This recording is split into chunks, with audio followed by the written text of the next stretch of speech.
కూరగాయలు ఒక వీడియోలు పెడుతున్నారు.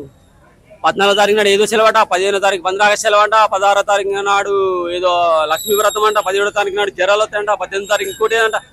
వరుసగా నేను కూడా సినిమా చూస్తూనే ఉన్నా, రోజుకో సినిమా చూస్తూనే ఉన్నా.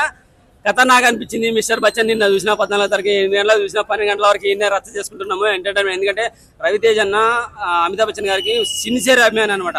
సో ఆయన మీద అభిమానంతో ఆయన సినిమా తీసుకున్నాడు, చూడాలని వచ్చినాము. రైడ్ సినిమా ఆల్రెడీ హిందీలో ఉన్నదట. సో అది చూసాము కాబట్టి కొంచెం ఎక్కడో తేడా అనిపిస్తుంది. కానీ హీరోయిన్ చూస్తుంటే మంచి క్లాసీగా సాంగ్స్ అయితే చాలా అంటే చాలా ఎంటర్టైన్మెంట్ అనిపిస్తుంది. పాత తరానికి గుర్తొస్తుంది. అలాగేపోయింది నువ్వు తీసుకున్న తారవేంది. 1, 2, 3, 4 ఎక్కడ పోయినాయి, 4, 5, 6 ఏమైనా రాబోయింది. ఏదో బీట్ మార్చేసి కొట్టేసుకుంటూ వెళ్ళిపోయాను. అలాగే మధ్యలో పాటలో గుర్తొస్తారు. దేశీ ప్రసాద్ వచ్చినట్టున్నాడు. ఆయన ఎందుకు వచ్చిండో తెలియదు. తీరుస్తుందా వాళ్ళ తమ్ముడు అర్థం కాదు. కానీ బీజం బాగుంది. రవితేజ్ అన్న ఎంటర్టైన్మెంట్ ఫుల్ ఎంటర్టైన్మెంట్ చేశారు. హరిశంకర్ అన్న అయితే కొంచెం నువ్వు ఒరిజినల్ గా నువ్వు రాసుకుంటే బాగుండేది. నువ్వు రీమేక్ లకు అస్సలు వెళ్ళకు. నువ్వు అటర్ ప్రాబ్లం ఇచ్చినా సరే ఒరిజినల్ రాసుకో, మేము చూస్తాం, ఎంటర్టైన్మెంట్ అవుతాం, మస్తు అనిపించేస్తుంది. అమితాబ్ బచ్చన్ అభిమానిగా రవితేజ్ అన్న జస్ట్ సక్సెస్ మాత్రమే అయ్యాడు భయ్య. బ్లాక్ బస్టర్ కొట్టాలి, ఒక షోలే లాంటి హిట్ కొట్టాలి. ఎందుకంటే అంత సిన్సియర్ అభిమాని నువ్వు. బ్లాక్ బస్టర్ కావాలి నీకు. రవితేజ్ అన్న అమితాబ్ బచ్చన్ గారి గురించి తీస్తే ఒక రేంజ్ లో మళ్ళీ ప్లాన్ వేసుకోండి. ఆడ ఉన్నది ఎవరు? Mega power star. తాట తీస్తారు, తోలు తీస్తారు. అటువంటి పని చేయడు. ఆయనకు తెలుసు. ఒళ్ళు దగ్గర పెట్టుకుని చేస్తాడు.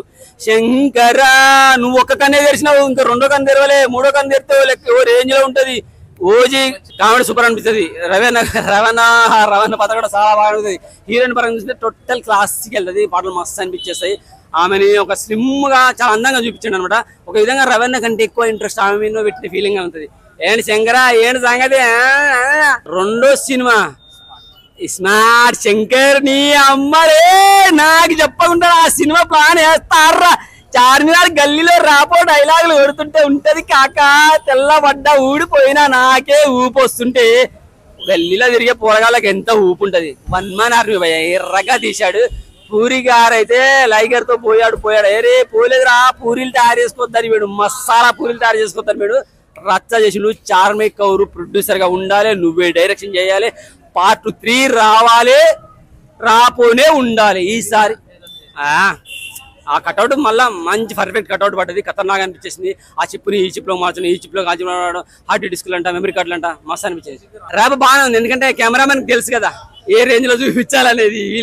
వీళ్ళనే అంత హైట్ ఉన్నప్పుడు, హీరో చిన్నగా ఉన్నప్పుడు ఈ కెమెరామెన్లు వాళ్ళు అడ్జస్ట్ చేస్తారు. కాబట్టి ఆ డౌట్ మనకు అరే ఎక్కడో మ్యాచ్ అవ్వట్లేదు, మిస్ మ్యాచ్ అవుతుందనే ఫీలింగ్ లేకుండా చేశారు అనమాట. సూపర్ గా ఉంటది. మదర్ సెంటిమెంట్ ఉంది, ర్యాప్ డైలాగ్స్ బాగున్నాయి, బీజిఎం బాగున్నది.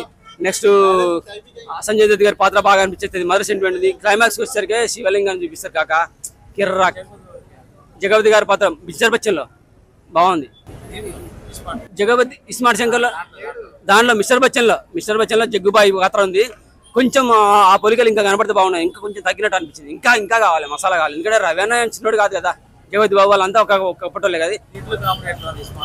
స్మార్ట్ లో కామెడీ అంటే మనోడే అలిది. నెక్స్ట్ మనోడే ఇంకా రాపోతే కామెడీ కూడా వాళ్ళు కొట్టే డైలాగులు, గల్లీ డైలాగులు.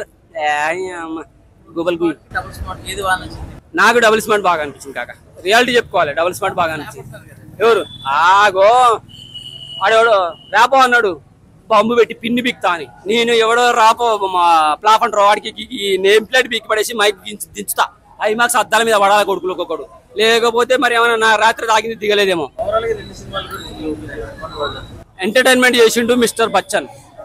ర్యాపో ఇరగ తీసిండు, రచ్చ చేసిండు, కిర్రాక్ చేసిండు, ఉచ్చ పోపిస్తాడు. Rapport smart Shankar. నీ అమ్మరే వామ్మో ఏందా డైలాగులు. రచ్చ చేసిండు. అలా కూడా ఒకటి ఉంది మిస్టర్ బచ్చన్ లో కూడా, బట్టలు బిగుతాయినాయా అంటాడు. అంతేంది కాక బట్టలా ఇంకేదైనా ఉందా? ఏదో ఉన్నది ఆడైతే. డబుల్ మీనింగ్ కొట్టావు, మస్తు అనిపిస్తుంది. అలా కూడా మాస్ డైలాగులు పట్టాయి. Thank you.